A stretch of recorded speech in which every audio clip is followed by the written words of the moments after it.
Welcome, folks, to the Seth Rhodes Show, where wow, this is so dark. This is the Dark 30 edition right here. So, without further ado, let's get into it.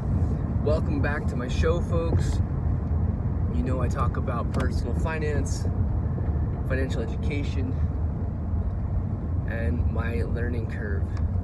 So, the value I provide for you is that I didn't know much about this a couple years ago. 6 months ago, I'd poured in hundreds of hours into the subject and still didn't know much. So, a few thousand hours in, I know a little bit. And mostly I want to share my learning journey because it's for me to keep accountable, to inspire myself, and most importantly, give my past self something that I wish I would have got, which isn't me anymore. I can't go back to the past self, but there are other people who will find themselves in exactly the same place as me. So this is to the much younger Seth Rhodes and what he would have needed to hear. So, well, turns out the current Seth Rhodes is 39, but in many ways, I'm not so different than the 19-year-old Seth Rhodes. The 19-year-old Seth Rhodes needed to get a day job. The 19-year-old Seth Rhodes needed to know that there was hope and to capitalize on a country where you have internet access that's ubiquitous, you have good weather most of the time, you have politics that generally trend towards allowing you to become wealthy. Sure, there's problems like taxes and all kinds of things that cut into your wealth, but all in all, it's a country where you can own stuff, you can own as many businesses as you have hours in the day, and you can better yourself through access to education. So we all know education happens on the internet these days. Sorry, traditional school. It's not that you did a poor job. I'm not even going to make that argument, but you are doing a poor job compared to what's out there now for free. So when people want to become experts at something, they turn to the internet and learn. And I'm not even going to go down that argument trail today. I'm just going to say people learn from the internet now. And for the most part, you can get well on your way into stuff for free. So, Seth Rhodes, as a 19-year-old, what was that, 2003? There wasn't much of a YouTube presence to inform you of anything. But Seth Rhodes would have needed to hear things about what to do with your day job and, importantly, your paycheck. Because eventually you're going to get to do more of what you want to do. In fact, that's my tagline. Do what you love. Or, are you doing what you love? I'm not sure which is which. I'm going to settle on one of the two. I need to do a little research, make sure I'm not ripping off someone else's tagline, make sure it's original. It's probably not, but for now I'm using it, and I will today look that up, see if it's mine to use. It's a good thought, right? And I'm certainly not the first to think it, so I'm probably not the first to use it as their big business tagline. And that's how it goes, honor system. You figure out you're doing something wrong, you stop doing it.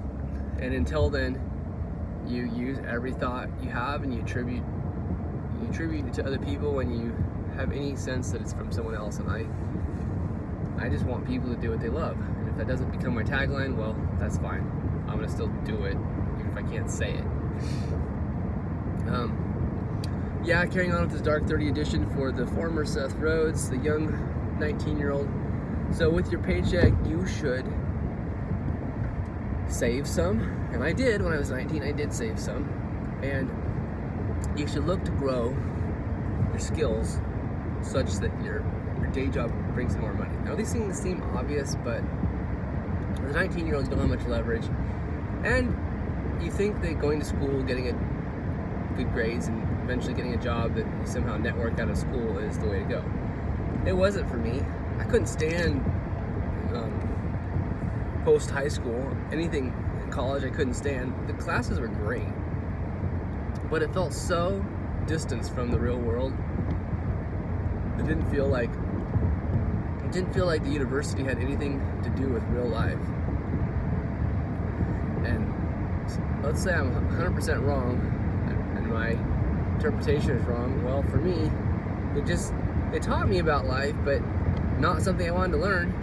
So I can go into that in another recording. I probably have, and if not, I'll get into it again, or for the first time. But it just wasn't a great fit. So that was my first experience with school debt, first experience with debt in general.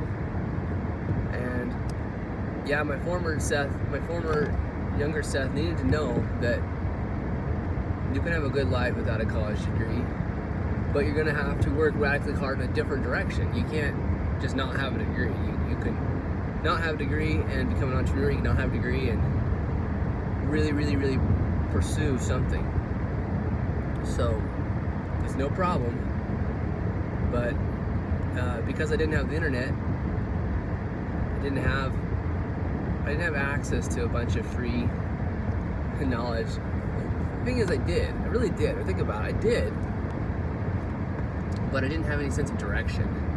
So I've always been one for words, ideas, people, emotions, psychology. That's what fascinated me.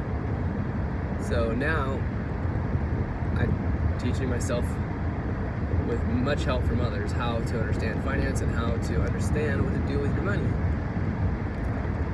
And first thing you gotta do, you gotta get a little emergency fund, because even building that emergency fund can teach you about living on less than you make and having margin.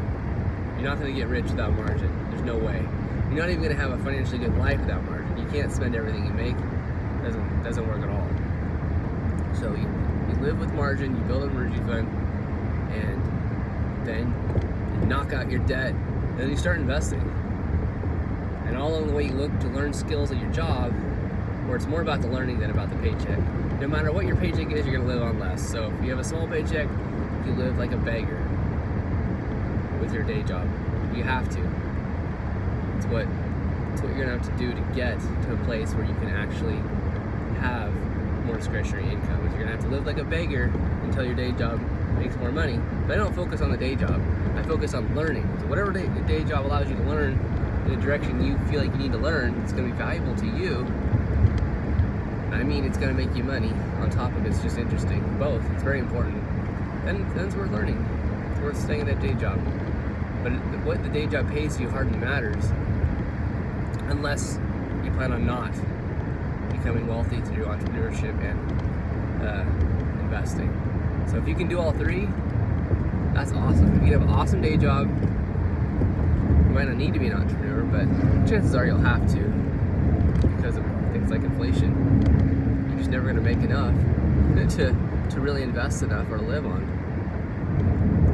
I mean, there's probably the upper 20% making enough to live comfortably on, but eventually they're going to retire, and their money will drop about the time their expenses go up. It's not ideal. So chances are you're going to have to invest more than your company, more than their 401k, and certainly more than Social Security.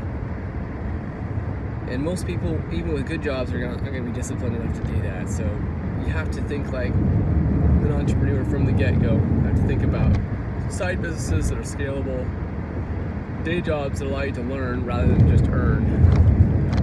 And with that, you get a start. And that is the Dark 30 edition of the Seth Rhodes Show. Thanks, folks.